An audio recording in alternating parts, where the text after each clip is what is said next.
Hi again, it's me, Cinnamon. I'm a 23-year-old working a corporate job who loves all things personal finance, especially budgeting. And today I'll be budgeting my first paycheck of February. So I will actually be starting with a kind of different ready to assign amount today. I will be starting with just my post-tax amount. So I've already taken my taxes out, but I haven't taken out my other deductions. And my post-tax amount for this budget is $5,277.28. It's like $215 over my normal post-tax amount because it includes my reimbursement for my transportation. I'm actually going to set that aside just so I know that that number is handled. So yeah, now this is just like my normal post-tax amount pretty much. Um, and one thing I do have to start covering are some of my paycheck deductions. So I'm going to start covering my investments. I'm going to reset available amounts because I'm not trying to get ahead on this. I'm just going to cover it as they actually come in. So I think I put into my HSA and 401k combined $1,013.85. So that is good. Cool. And yeah, this is pretty much what I actually have to budget with. I do have some other deductions here that I have to cover, but I'm going to cover that with money I already like have. Um, I hope it makes sense. Like, I don't really like to cover things with my ready to assign amount because then I feel like I'm covering past expenses with like new money. I want to cover it with old money.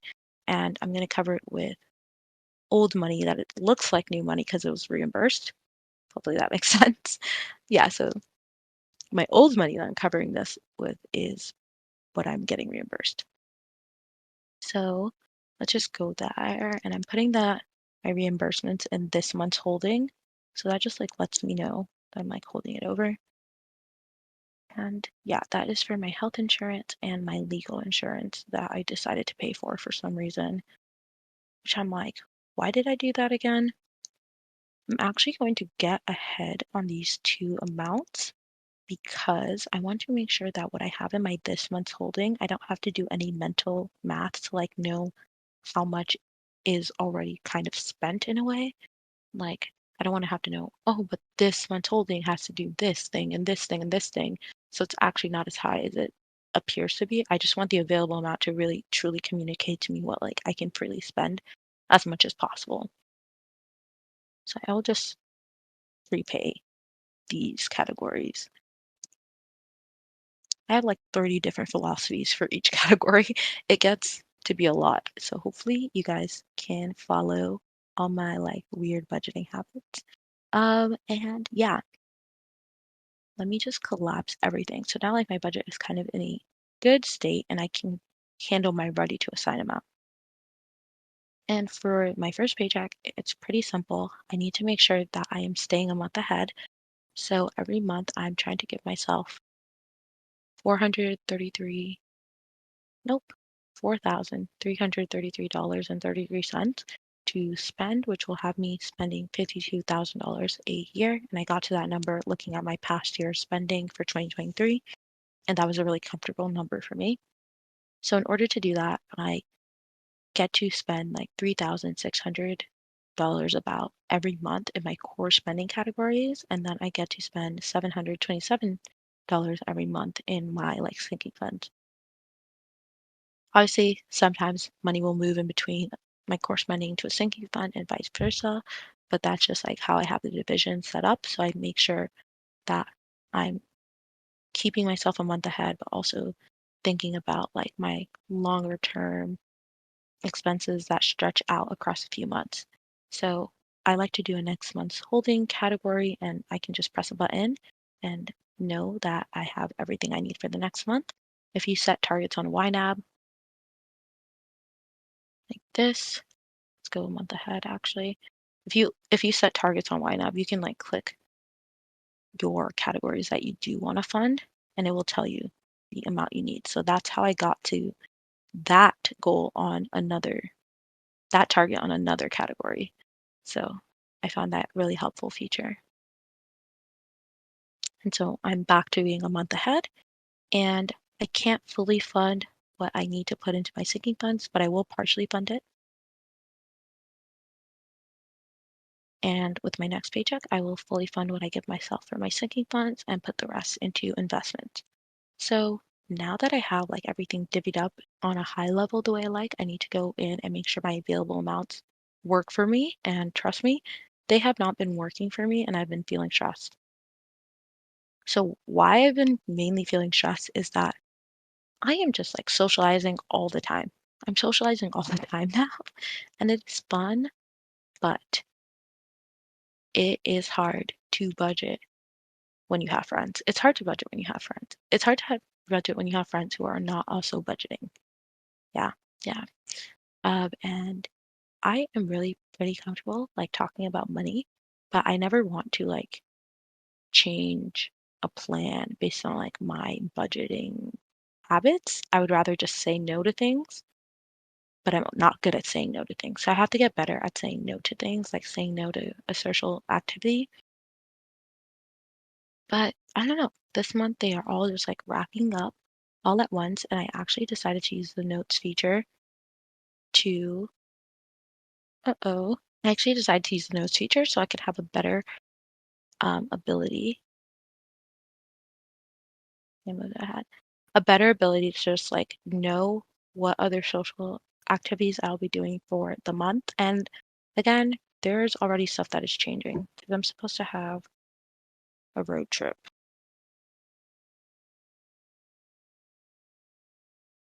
And I don't know how much road trips cost, but I would probably want to put something aside for that. I don't know though.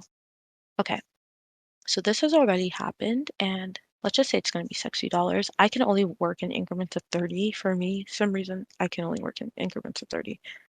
Um, so let's just say this will be $60. This will be $30. This is actually dropping to one lunch.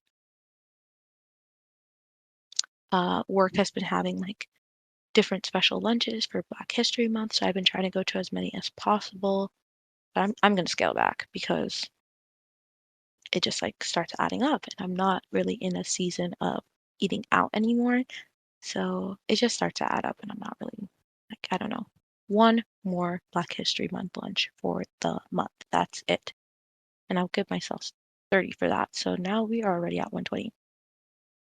Diner breakfast with my friend is going to be 60. So what, 180?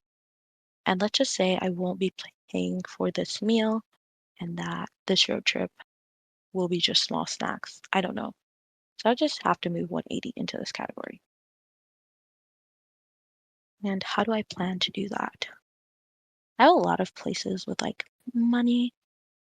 Like I could technically use my this month's holding to give me the 180. Hmm. I'm trying to think if there's any good reason not to use my this month's holding to give me the 180. Is there any good reason not to use this month's holding to give me the 180?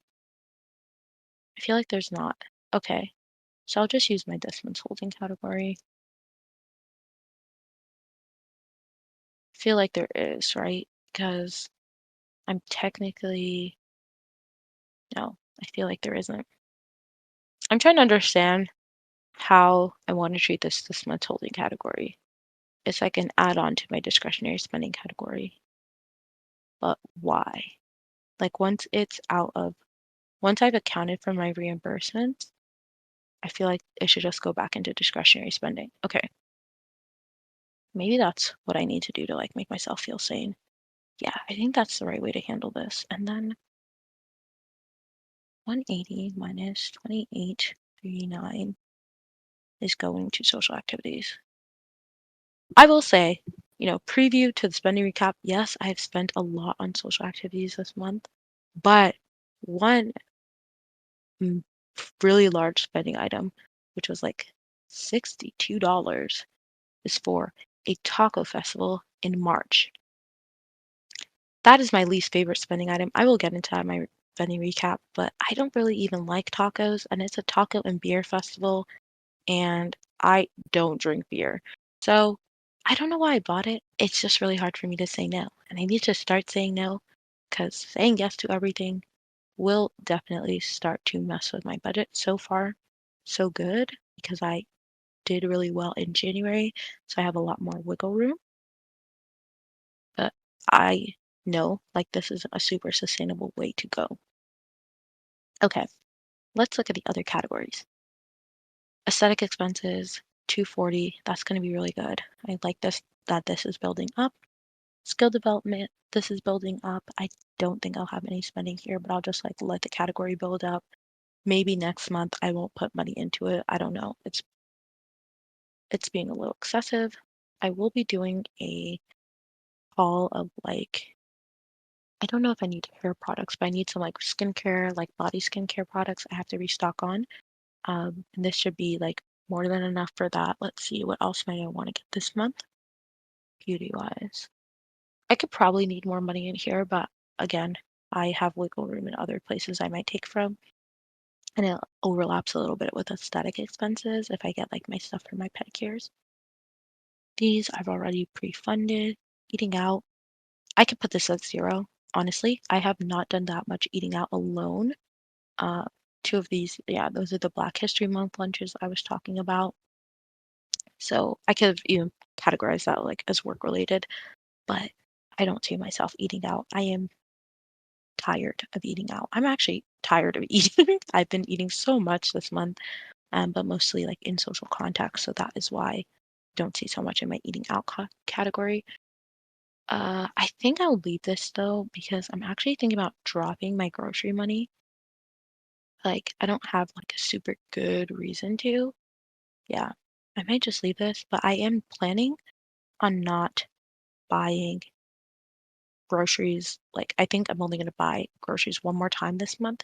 And if I do buy it a second time, it should pretty much be fully covered because I have a credit already on my HelloFresh account and they owe me another credit because they actually messed up one of my orders. So I don't think I'm going to need all of this, but what kind of target is this? If this is a needed for spending target, I won't have to like fully fund groceries anyway. So I might just leave it for now.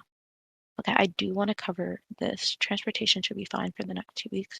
I do want to cover this. Um, let's see. Let's do 737. And that is going to commuting. And this will be enough to cover my bike lease. What else? Everything else looks good. So all my categories are pretty much looking like I want them to look. I really want to wait till the end of the month before I like go crazy on my sinking funds. But I also really, really want to pay for this now. So I added a new sinking fund, specific sinking fund, which is going to a charity ball. I currently volunteer with an organization pretty frequently, and it's also an organization that I was like, I guess, a recipient of benefits. Like, it works with young children. I was a child in the program, and now I volunteer with them, and it was a really helpful program for me. And so they have a charity ball every year, and this year's speaker is going to be a woman who actually really like moved me as a child when as a child I was like a teenager, but I don't know, it's just so crazy thinking like how much of a baby I was then. Um, yeah, so I had met her when I was younger and she had given a speech at my school and I just remembered her like so well and everything she had done with her life, with her career, it really inspired me. And now she's going to be like the honoree at the charity ball. And so I really, really want to go. So it's not a part of the plan this year, but it just felt like an opportunity I can't pass up. And it is something that I want to work super hard to fund as soon as possible. So it's kind of no, I don't think it comes before a family vacation. But I want to like at least fully fund my ticket um this month and then hopefully be able to pour money into like making $1,000 donation. I don't have to like make a donation on top of the ticket, but I would like to, I guess. Yeah, we will see how that goes. So if I have like a spare $600 this month, which I'm really hoping I do because my discretionary spending category has 300 in it. And I guess the next 300 I need for this general sinking fund I can put into here. And maybe I just won't go to Miami. I just recently added this because I was going to go to Miami to get 2 more rhinoplasty consults. but that is like 1,500, and that's pretty much the 1,600 I want to do for the charity ball. So they are in contention. I don't know. I really like doing my sinking funds at the end of the month because these available amounts all look really healthy to me, but something could happen. I'm still not very good at saying no to people. I need to work on that. But now I have it in my mind that every time I say yes to like a random social dinner or something, like I'm taking away from going to this charity ball that will mean a lot to me. Something that was interesting about the charity ball is that I get a $600 like discounted ticket because I am affiliated with the organization, like as a prior, student in the program. I could probably get a free ticket as like an employee. Well, not employee, like a volunteer of the organization. I could get a free ticket, but I'm unsure if that ticket, like that free ticket, means I have to work at the event. And I 100% do not want to work at the event just because I want to actually, like, yeah, just be a guest there, you know? In the ideal world, though, I'd be able to get my free ticket as like a volunteer, regular volunteer, and yeah, be a guest at the event and then put this 600 towards like my donation. It doesn't make too much of a difference. I don't know how like it works out for like taxes stuff for writing off donations because I've never done that before. Like, yeah, most of like any money I've given away has usually just been to my family, so it doesn't really count as like a donation or anything. Um, but yeah, I would just think it would be better if like my 600 didn't go towards the ticket. It went just directly into like the donation bucket, even though buying a ticket is like a form of donation, right? Because that's how these charities set themselves up. I don't know. Those are just like the updates on my budget so far, changes I'm making. These videos would be better if I did put money into my sinking funds, like per paycheck, but I just can't bring myself to do it. I need the month to end so I actually know if I've saved enough in February to make progress towards my sinking fund goals. Anyway, thank you for watching, and I hope you have a great day. Bye.